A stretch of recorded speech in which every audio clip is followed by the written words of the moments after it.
Bienvenue à tous, mesdames, messieurs, et merci de prendre le rendez-vous. Gouvernance talent en lien avec le panier de la ménagère. Les notes ne seraient toujours pas bonnes. En 4 et bientôt 5, mesdames, messieurs de gouvernance, ils seraient de plus en plus nombreux, rapporte-t-on les Béninois incapables de faire face à leurs besoins fondamentaux. Pire, de s'offrir 2 repas à jour. L'expression sur presque toutes les lèvres pour caricaturer la situation avec talent, rapporte-t-on, l'argent ne circule pas. Devenu carrément une ritournelle, mesdames, messieurs, le chef d'État béninois a fini par lever l'équivoque. Récurrente plainte des Béninois par rapport à leur situation financière, le juste diagnostic de Patrice Talon. Tel est, mesdames, messieurs, le sujet au menu de votre émission Débat du jour. Regard croisé d'un ancien ministre et d'un autre cadre de la République. Avec eux, nous en saurons un peu plus. Ces cadres ont-ils fait du Bénin patrimoine de tous? C'est la grosse question que nous allons leur poser, mesdames, messieurs.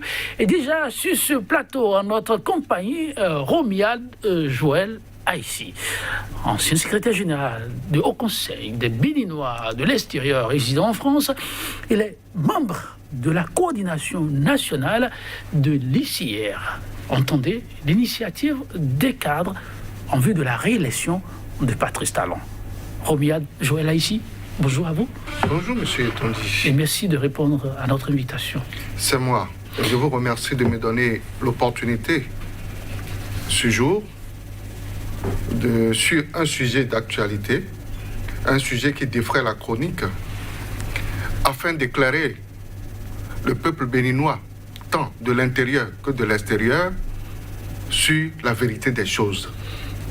Merci surtout de le mentionner sur la vérité des choses. Avec vous, on saura tout sur, excusez l'expression, combien de fois les cadres béninois sont fautifs envers le peuple. C'est bien ça? On le verra. Ok, on le verra. Alors, vous serez en compagnie d'un ancien ministre, eux, qui ont mis pas devant eux l'agent de tout un peuple. En tout cas, avec Valentin Djenonté, on saura un peu, nous fera-t-il sa bonne confession. Ce n'est pas le tribunal, rassurez-vous, mais c'est la réalité du plateau aussi. Ancien garde des Sceaux, il fut ancien député. Il porte les 2 casquettes.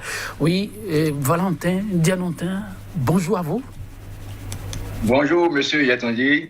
Bonjour, cher ami, monsieur Haïssi. Bonjour, monsieur le ministre. Et merci pour la disponibilité. L'argent ne circule pas. Oui, le chef de l'État l'a reconnu, mais comment en sommes-nous arrivés là? L'argent qui ne circule pas, vous terminez la phrase, Romuald, vous qui êtes cadre. L'argent ne circule pas. C'est une assertion dans laquelle je ne me reconnais pas. Souvenez-vous déjà qu'au temps du président Soglo, les Béninois avaient toujours faim. L'argent ne circulait pas. Et malgré toutes les réalisations en ce moment, les Béninois disaient « pavé minadoua ». Pour vous, ceux-là qui ne comprennent pas la langue fond. Justement, est-ce que ce sont les pavés que nous allons manger? Est-ce que nous allons rouler sur des pavés à jeun? Pendant les 10 ans du président Kérékou, c'était la même litanie. Les Béninois avaient toujours faim. Pendant les 10 ans du président Yahi Boni, les Béninois avaient toujours faim. Maintenant, le président Talon est là. Malgré toutes les réalisations, les Béninois ont toujours faim. Mais je me suis permis, moi, de faire un petit diagnostic. Je vois... Avant votre diagnostic, si on parlait du chef de l'État, son regard et le diagnostic qu'il a eu à faire, lui. Le chef de l'État, à juste titre, s'est posé la question de savoir quel argent ne circule pas. Et je dis bien à juste titre. Parce que les salaires sont payés à bonne date, à très bonne date. À très bonne date. À très bonne date. En tout cas, ils écoutent les Béninois, oui. Les travailleurs dans le secteur privé sont payés à très bonne date. On me dira qu'il n'y a pas beaucoup de gens qui travaillent. Mais ce qu'on oublie, c'est que nous avons au Bénin une économie de solidarité, une économie d'affinité. Expliquez pour ceux-là qui ne savent pas. Cette économie d'affinité, c'est que lorsqu'un cadre ou un travailleur se trouve dans une famille, il a derrière lui un monde un certain nombre de personnes qui profitent de façon solidaire de ce travail-là, de son salaire. Ça veut dire qu'il y a un impact induit lié à ce salaire. Et quand les salaires sont payés à bonne date, et je vais vous donner un exemple. Oui. Le samedi dernier, j'étais à Abomey. Et je me suis permis d'aller à la base vie d'une entreprise qui a un marché routier. J'ai discuté à bâton rompu avec les ouvriers et je me suis rendu compte qu'il y a plus de 1500 personnes qui sont employées par cette entreprise. Et essentiellement des Béninois. Je leur ai posé la question de savoir, est-ce que vous êtes souvent payés? Ils m'ont affirmé qu'au plus tard, le 25, ils sont payés. Et même pas le 30. Même pas le 30. Déjà. Le 25, ils sont déjà payés. C'est ça. Et alors, quand on voit les bars qui ne désemplissent pas, je me suis permis d'aller dans le marché d'Antopa. J'ai discuté avec les femmes qui vendent des pagnes, les femmes qui vendent des bijoux, les femmes qui vendent des divers, les femmes qui vendent des denrées alimentaires, les femmes qui ont des maquis. J'ai discuté avec elles. Et la réponse? La réponse, les femmes m'ont dit. Vous Ça expliquez à ceux qui ne comprennent pas. veut dire que les affaires ne marchent plus comme avant. Cependant, on trouve le peu. Je me suis permis d'aller à Gbagbanou. Alors, vous avez beaucoup investigué. Je suis allé à Gbagbanou. J'ai échangé avec les vendeurs d'huile, les vendeurs de riz, les vendeurs de sucre. Le résultat? Le résultat, les gens vendent quand même. Et c'est des milliards qui circulent par jour dans ces marchés. Des milliards? Des milliards, je vous le dis. Encore, le soir, je me suis permis de faire Cotonou by Night. Sérieux? Oui. Et j'ai circulé dans les bars. Ça a donné quoi? Les bars ne désemplissent pas. Vous allez voir une personne qui va boire 6 bouteilles, 8 bouteilles. Jésus. Des gens qui ne mangent pas 2 fois dans la Authentique ce que journée. vous dites là? Mais attendez, 6 bouteilles? vous savez, je me suis permis de faire tout ça parce que je me suis posé des questions. C'est ça. J'ai dit, mais attends, avec ce que je vois, mais pourquoi les Béninois disent toujours qu'ils ont faim? Ah, donc vous entendez aussi les Béninois dire Bien qu'ils sûr, ont les faim? réseaux sociaux ne s'en lassent pas. C'est ça. Et un midi, je me suis permis de sillonner dans des restaurants, dans des maquis. Mais il faut faire la queue pour manger. Et de l'argent ne circule pas. Ah bon? Vous allez chez la dame qui vend du moyo tigan au CSP. Qu'est-ce que ça signifie pour nos téléspectateurs? Le moyo tigan, bon, c'est un surnom qu'on lui a donné parce qu'elle est beaucoup chère. Ah, le plat est cher. Le plat est cher. Ne dites pas qu'elle trouve aussi du monde. Mais attendez, vous faites la queue pour manger.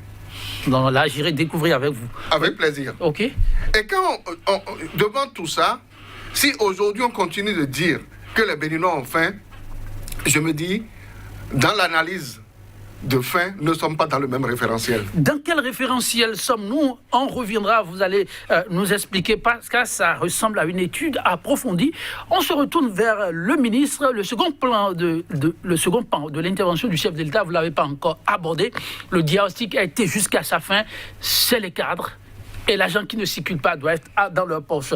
Monsieur le ministre, vous avez suivi le chef de l'État, vous êtes senti certainement interpellé. Vous avez promis toute la vérité. Dites simplement d'abord, le surplus d'argent, vous l'avez mis où? Merci, monsieur Yetongi. Le surplus d'argent, hein? Oui, parce qu'on a appris des choses là, sur ministre et député. Vous avez porté les 2 casquettes. Et le surplus d'argent des Béninois, c'est où? Merci beaucoup. Vous savez, en économie, Oui. l'épargne est égale au revenu moins la consommation. Je n'en avais pas suffisamment même pour manger correctement ma faim ou en épargner. Sérieusement? Je n'ai donc pas de surplus. Vous n'en avez pas? Et vos collègues avec qui vous étiez? Non, attendez, je viens. OK. Et mieux, je voudrais également vous dire que en notre temps, pendant que moi j'ai été ministre, Oui. les ministres de Yaïboni gagnaient entre 1 100 000, 1 200 000 suivant leur charge de famille. C'est ça. Donc, les salaires étaient connus.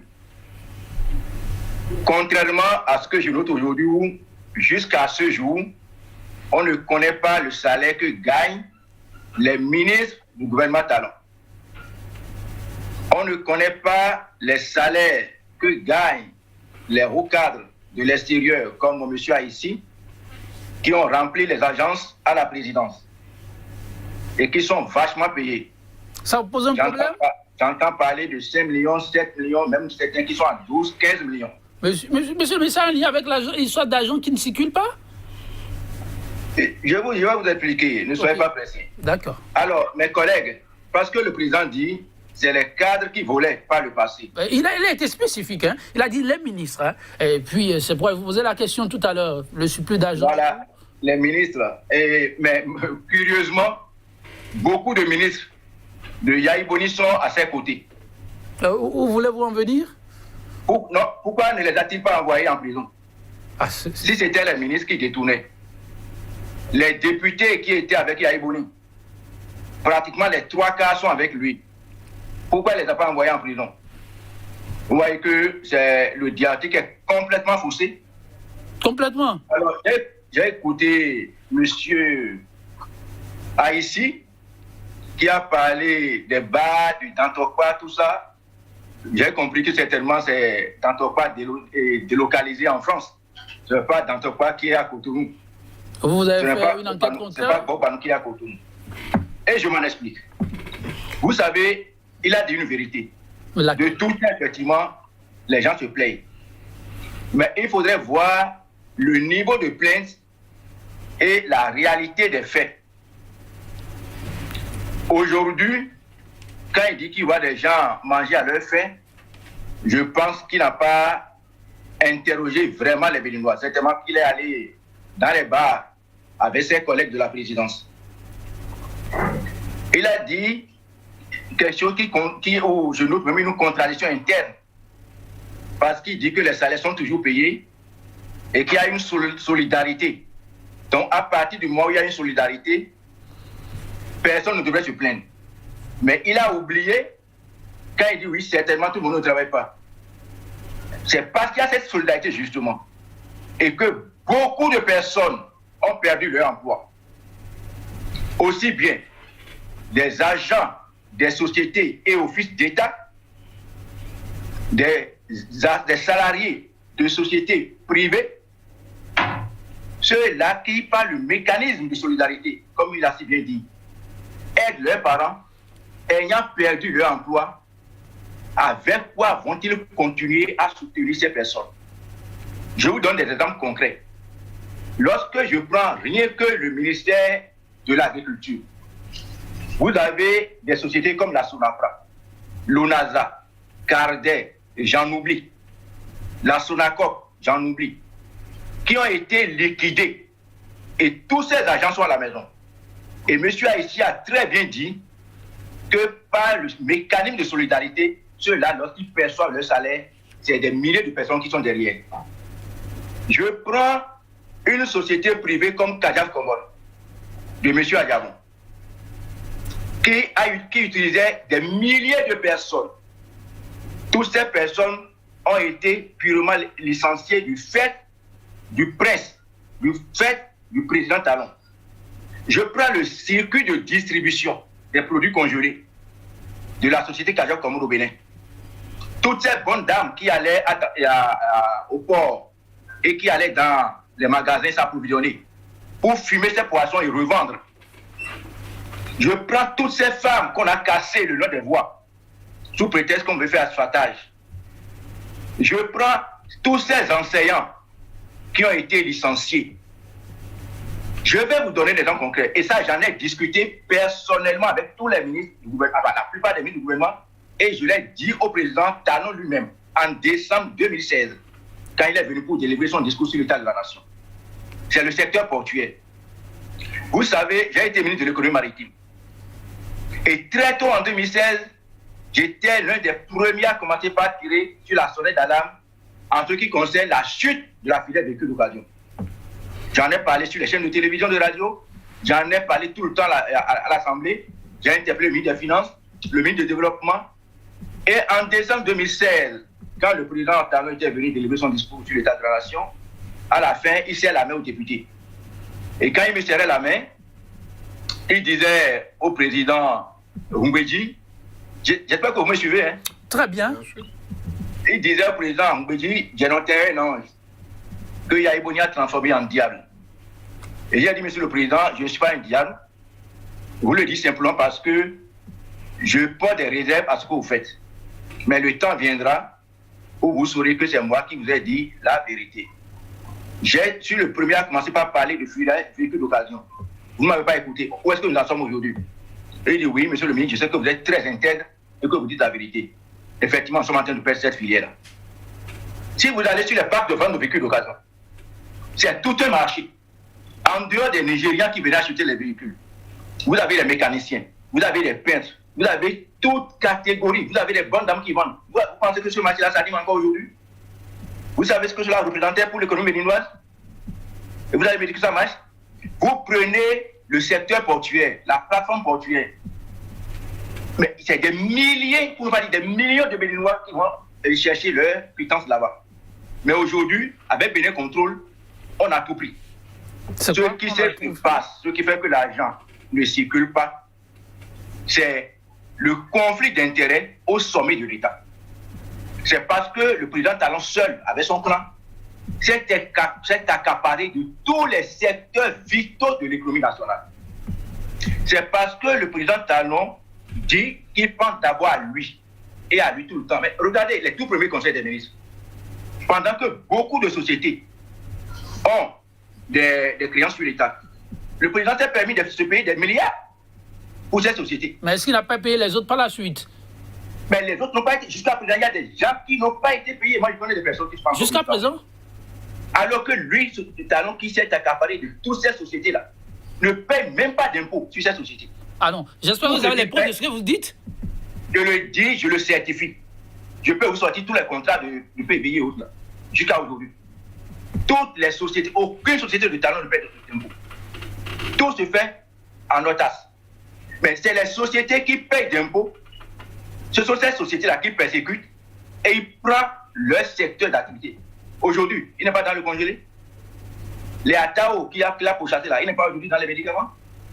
Il paye combien d'impôts? Qui dans les médicaments? Ce sont ces impôts qui approvisionnent le trésor public. Vous ne faites pas un peu de confusion? Quelle confusion? Vous dites qu'il est dans les médicaments. Oui, le président est dans le secteur pharmaceutique. Monsieur le ministre, je pense que si nous devons faire un débat transparent et objectif, nous devons avancer des statistiques, des indicateurs et essayer de parler avec preuve. J'ai écouté très très bien ce que vous avez dit, mais je pense quand même que il faut relativiser. Vous parlez de la filière de voitures d'occasion. Moi, je peux vous dire que j'ai fait juste un petit exercice. Octobre 2019, octobre 2020. Nous sommes passés en matière d'immatriculation de la série BT à BV. Ça veut dire que nous sommes à plus de 20 000 véhicules d'occasion qui sont sortis. Alors, est-ce que c'est acheté par les Béninois? Est-ce que c'est pas de l'argent? J'habite à Calavi. Si je ne quitte pas ma maison à 6h30, je ne peux pas être au travail à 8h. Parce qu'il y a beaucoup de bouchons. S'il n'y a pas d'argent, comment se fait-il qu'il y a autant de véhicules sur la route? Est-ce que c'est de l'eau qu'on met dans ces véhicules? Les émigrants ne sont jamais libres. Les taxis Toka sont toujours pleins. Ce n'est pas de l'argent qui circule. Je suis assez étonné, mais je voudrais, monsieur le ministre, que nous discutions sur des choses factuelles, avec des preuves, des statistiques. Moi, j'ai fait des analyses. Je voudrais que vous fassiez des analyses objectives aussi, afin d'éclairer les Béninois sur la vérité des choses. Je vous remercie. Ah oui, monsieur le ministre, vous êtes relancé directement. Très bien. Je suis très content d'être avec mon frère ici, que je découvre pour la première fois, parce qu'il me donne des sujets assez intéressants. Il a fait une comparaison du nombre de véhicules entre octobre 2019 et octobre 2020. Je crois qu'il est en haut cadre. Et en matière de statistiques, ces chiffres ne sont pas aussi parlants qu'il aurait pu comparer ces chiffres avec une période antérieure, c'est-à-dire une période du régime Kérékou, du régime Yahi. Moi, j'ai été ministre de l'économie maritime. Il peut aller vérifier les statistiques au niveau du ministère de l'économie maritime. Je le sais. Il peut voir les gestionnaires de parcs de vente de véhicules d'occasion. Nous étions allés jusqu'à 33 000 véhicules. Donc, 20 000 véhicules, mon frère, ce n'est pas un exploit. Il a vraiment chuté. Et le président Talon lui-même a reconnu qu'il a chuté. Allez voir le ministre informel, il va vous dire ça. Donc, 20 000 dont vous parlez, non. Vous dites que vous habitez Calavi, que tous les jours, il y a de bouchons. Vous voulez me dire que les véhicules qui circulent aujourd'hui, c'est des véhicules achetés en 2016 et 2020. C'est ce que vous voulez me dire? Je voudrais vous dire que les Béninois ont de l'argent pour mettre du carburant.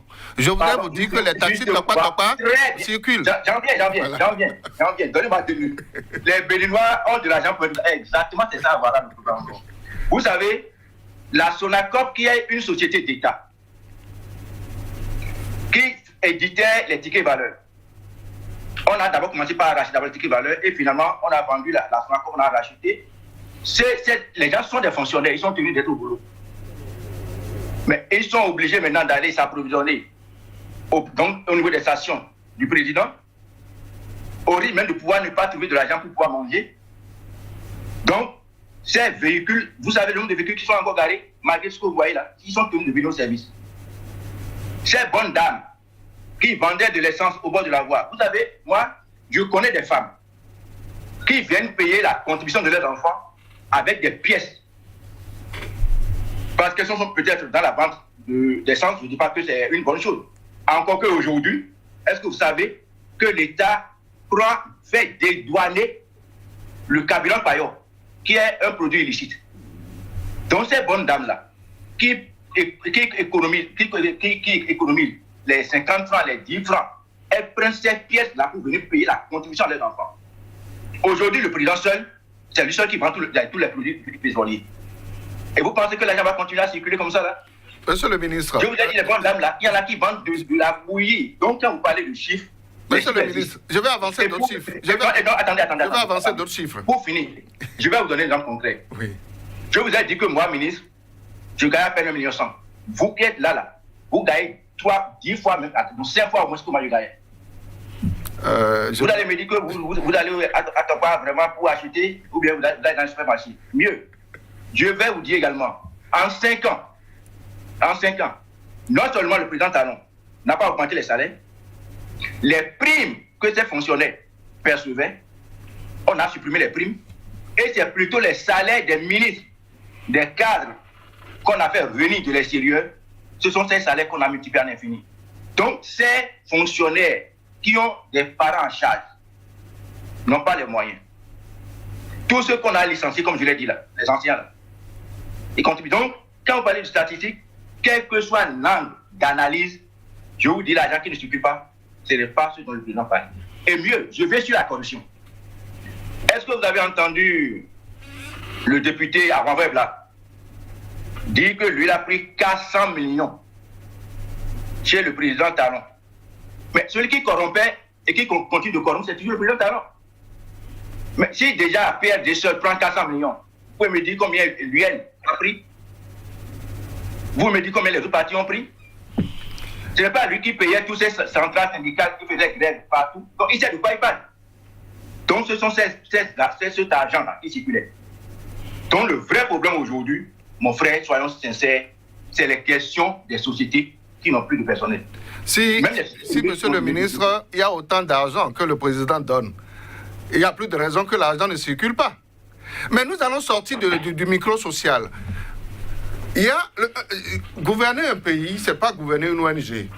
Il faut réfléchir globalement avant d'agir localement. Et nous parlons de Cotonou. Je prends aujourd'hui le paysan de Dipoli qui a l'habitude de faire cette transaction avec le Togo parce qu'il n'y a pas de route. Aujourd'hui, il est capable d'aller à Corontier ou à Bukumbe et amener son enfant à l'hôpital de zone de Bukumbe. Je prends le paysan d'Anandana qui était coupé du monde. Aujourd'hui, ce paysan peut aller facilement à Kopargo et à Djougou, sans compter Briamaro et Guilmaro. Aujourd'hui, tout ça contribue au renforcement du capital humain, parce que les gens se trouvent plus à l'aise. Monsieur le ministre, oui. Vous êtes quelqu'un que j'admire beaucoup. Je vous aime également, vous êtes très beau. Merci. Mais je voudrais que nous servions d'exemple pour nos enfants, pour nos frères, et que nous disions la vérité. Il n'est jamais trop tard pour bien faire. Je ne vais pas vous juger, mais disons la vérité au peuple béninois, monsieur le ministre. Alors, c'est plutôt un SOS lancé à l'endroit du ministre. Monsieur le ministre, ne seriez-vous pas en train de faire économie de vérité? Non, monsieur Yessonji, vous me connaissez, et quoi que tout le peuple béninois me connaît. C'est ça, malheureusement, mon défaut. Je dis les choses tout crues, telles que je les conçois. Et monsieur ici, non, soyez rassurés. Je ne suis pas de nature à détruire par plaisir de détruire. Je ne détruis pas. Je dis exactement la vérité, c'est ça qui me caractérise. Les exemples que vous avez donnés tout à l'heure, vous voyez, voilà les vrais problèmes de notre société. Et je vous assure, vous êtes cadre. Et c'est ça que je dis aujourd'hui à tous les collègues qui sont même de l'autre côté. Nous devons faire l'effort, même si nous soutenons un régime, d'être un peu objectif. Parce que ça va nous rattraper. Vous voyez, quand vous parlez des hôpitaux, tout ça, je riais. J'ai été directeur général adjoint du CNHU. Donc c'est un secteur que je connais très bien. Vous savez, aujourd'hui, vous parlez du capital humain, tout ça. Aujourd'hui, est-ce que vous connaissez le sort des dialysés au CNHU? Même si nous parlons avant les césariennes qui se faisaient, le fonds même des indigents, vous savez à combien ça se trouve aujourd'hui si les hôpitaux sont payés? Donc, le social, n'en parlons même pas. Ça, c'est là complètement noir. Même quand on me parle des routes, ça, je crois que tout le monde, même le ministre informé, peut reconnaître quand il va interroger les chiffres qu'il n'y a même pas de comparaison. Tout ce qu'on a fait là, on a fait tout le bruit qu'on fait là. Je dis tout réuni, ça ne fait même pas la distance entre Cotonou et Boycon. Tout ce qu'on fait à asphaltage, tout ce dont on nous rabasse les oreilles. On ne peut pas comparer le nombre de voies bitumées du régime Yaïboni aujourd'hui. Donc même s'il faut parler de la main-d'œuvre qui gagne le salaire à ce niveau-là, il n'y a pas photo. Mais là où le bas blesse, le kilomètre de voies bitumées qu'on faisait à peine à 800 millions, aujourd'hui par surfacturation, on le fait à près de 2 milliards, sinon à 2 milliards. Voilà ce qui fait que l'argent ne circule pas. Monsieur le ministre, je suis ingénieur. Je vais vous expliquer pourquoi le kilomètre de route peut augmenter. Je vous en prie, laissez-moi finir. C'est surtout le dimensionnement qu'il faut voir. Il faut comparer les choses comparables. Si vous concevez une route pour une durée de vie de 8 ans, le prix n'est pas le même si vous concevez une route pour une durée de vie de 25 ans. Donc, il faut comparer les choses comparables, monsieur le ministre. Je vous remercie. Très bien. Et il a eu plus, ça fait même pas 5 mois, pour tester la qualité des voies faites à Cotonou. Ça a eu des voies qui n'ont pas pu résister 2 semaines face au plus. Vous allez me dire que ça qui va faire 25 ans, 50 ans. À Calavi que vous habitez, donc vous m'avez parlé là. Il n'y a aucune rue qui soit encore réceptionnée, monsieur le ministre. Aucune rue n'est encore réceptionnée sur le projet asphaltage. Pardon. Aucune rue n'est encore réceptionnée sur le projet asphaltage. Une première pluie, vous avez vu comment Cotonou a été submergé et toutes vos rues là sont ratées sous l'eau. Du moment où il n'y a pas de réception, on ne peut pas parler de malfaçon. Permettez-moi aussi de parler au moins. À Calavi, où vous vivez, où je vis également. Vous voyez la route quittant Calavi-Kota vers Haïti. Vous avez vu. Bref, non, en fait, le débat n'est pas là. Le débat, c'est la question de l'argent qui ne circule pas. Donc, soyons sincères, je vous assure tout que toutes ces sociétés privées. Mais je vais vous dire quelque chose. Vous savez, tout à l'heure, lorsque je parlais de la plateforme portuaire, c'est pas fini. En raison des problèmes de véhicules d'occasion, vous savez, c'est les Libanais, les Indo-Pakistanais qui sont dans ce secteur. Parce que ça ne marchait plus, ils sont partis. Du coup, qu'est-ce qui s'est passé? Ce sont ces mêmes Libanais, Indo-Pakistanais qui sont dans le riz, le textile, les huiles végétales à Dantopa. Donc, du fait du départ de ceux-là, toutes les boutiques qui sont dans la zone commerciale, Dantopa, dans la rue de lycée Koulibaly et autour, le loyer a chuté parce que les gens ont abandonné tous ces trucs. J'ai rencontré fortuitement ici en France. J'ai pris taxi un jour et le monsieur qui me conduisait dit: ah, vous êtes africain, vous êtes d'où? Je dis: je suis du Bénin. Et il s'est mis à insulter mon président. Ah, il dit: ah, votre président bandit. J'ai dit: arrête quand même, toi, ça veut dire quoi ça? Je dis: je suis béninois, tu me dis que mon président est bandit.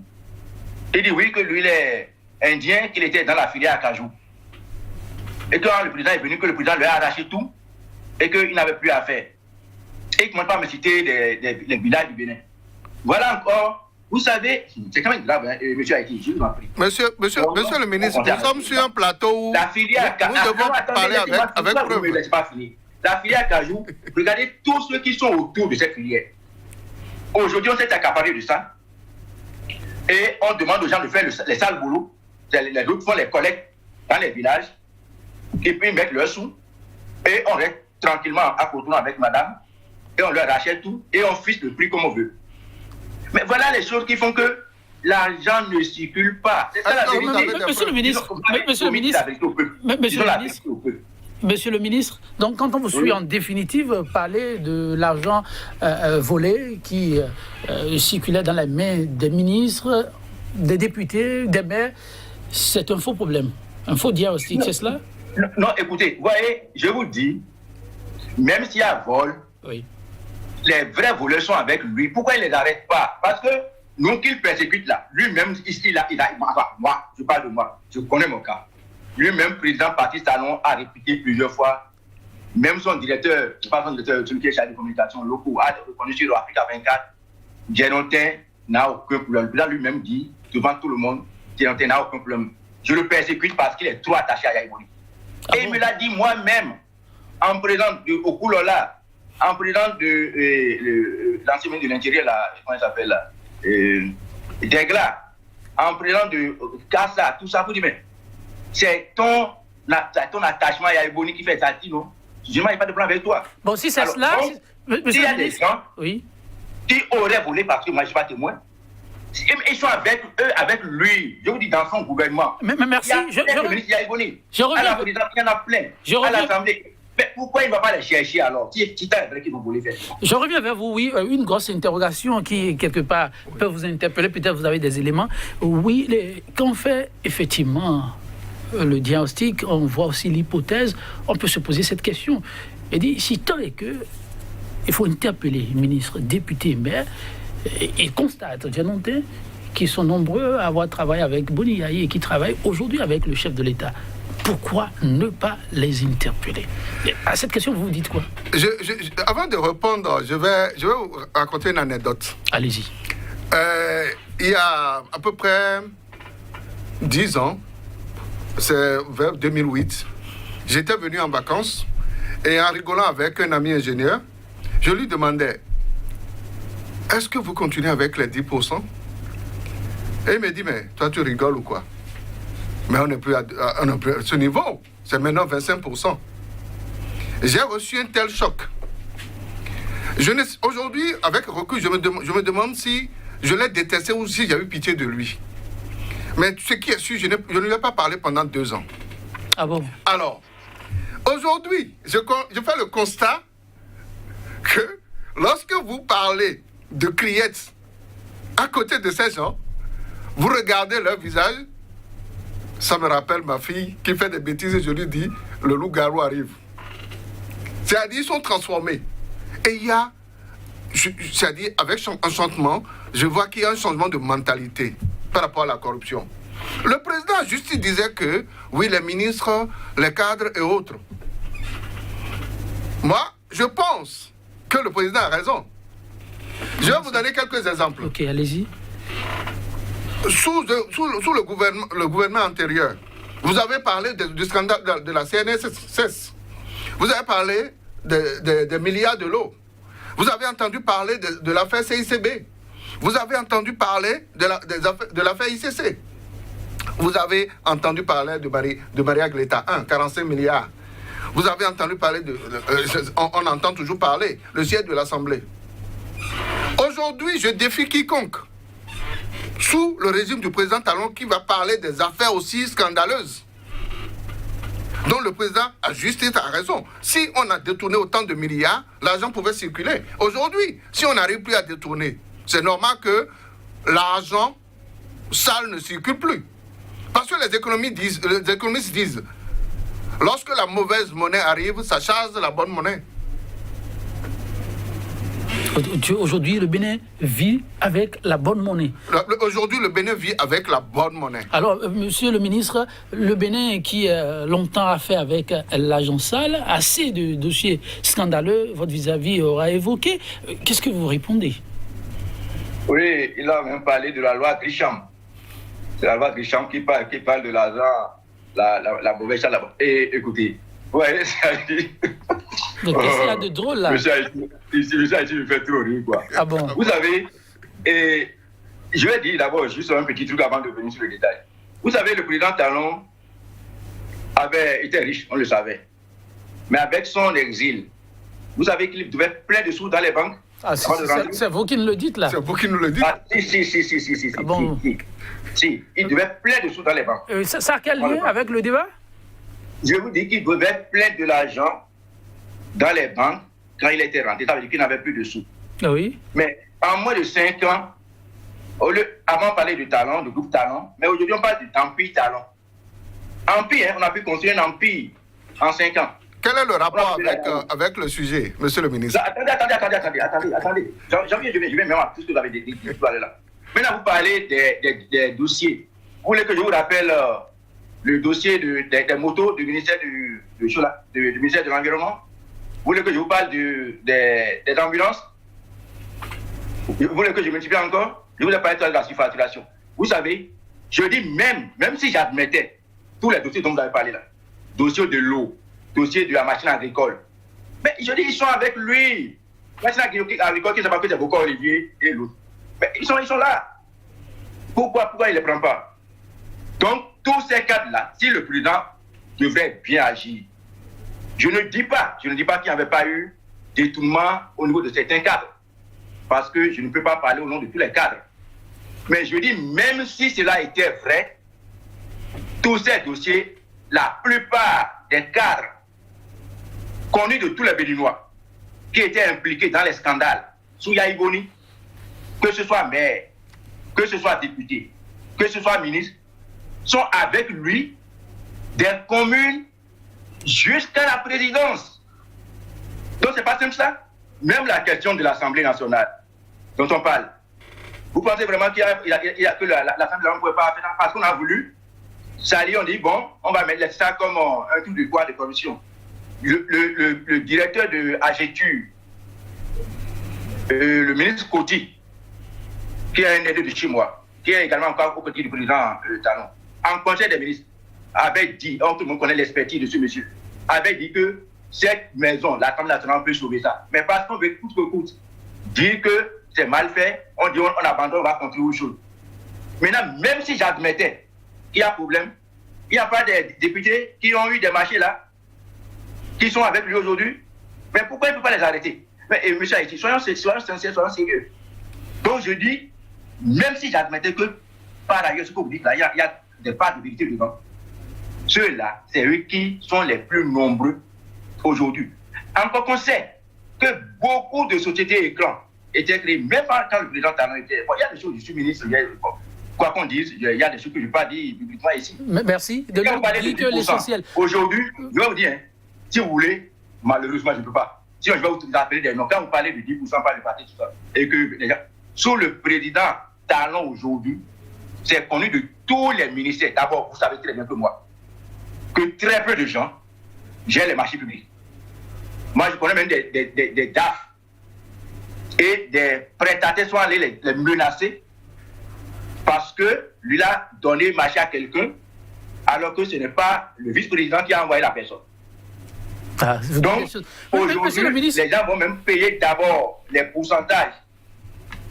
Aujourd'hui, les sociétés de l'Empire Talon sont actionnaires dans tout ce qui marche dans le pays. Mais ils ont pris même les ordures. Qu'est-ce que ça signifie? Mais le ramassage des ordures, là, c'est tout ça qui crée même des chômages et des problèmes de... Vous voulez dire que les gens ramassent les ordures? Monsieur le ministre, vous avez un marché, vous n'avez pas de preuves. Vous payez l'argent d'abord. Monsieur le ministre, excusez-moi, je vais vous le dire aussi simplement que possible. Vous n'avez pas la vérité des choses. Dire que... je vais vous expliquer, je vais vous dire le nom exact du projet. C'est le projet de modernisation de la gestion des déchets solides dans le Grand Nokoué. Cela veut dire quoi? Cela veut dire qu'on a mis ensemble des structures qui faisaient ces activités, on les a organisées davantage. Il y a une société de gestion des déchets qui a été créée pour ça. Mais ce n'est pas le sujet aujourd'hui. Voilà, ce n'est pas le sujet. Je vais vous dire, vous permettez? Je ne voudrais pas vous choquer. Je connais celui qui est l'initiateur de ce projet. Vous permettez, monsieur le ministre, on reviendra. Quand je dis vous, ce n'est pas moi ici. Je sais comment le régime a donné ça à quelqu'un d'autre. On reviendra sur ce sujet. Monsieur le ministre, je suis quelqu'un de très, très, très informé. Donc, il faut demander à vos collègues. Ne voulez pas faire des débats avec moi quand vous l'avez partout. Donc, je ne voulais pas casser la baraque. Donc, monsieur le ministre, je connais très bien le fond de ce dossier. Je voudrais vous poser la question, et ça va être votre conclusion. Dites, avec le diagnostic que vous avez eu à présenter, s'il faut agir afin que l'argent circule, que faudra-t-il faire en urgence? Et c'est moi, vous me posez la question, moi? Oui, monsieur le ministre. Non, ouais, si l'argent doit circuler, c'est très simple. Hein. Il faudrait que le président se désengage, ou bien le clan ou l'empire, comme c'est devenu un empire maintenant, et puis fasse jouer le libre jeu du libéralisme. C'est-à-dire, on ne peut pas, c'est-à-dire, c'est, comment vous appelez ça, le conflit d'intérêts au sommet de l'État.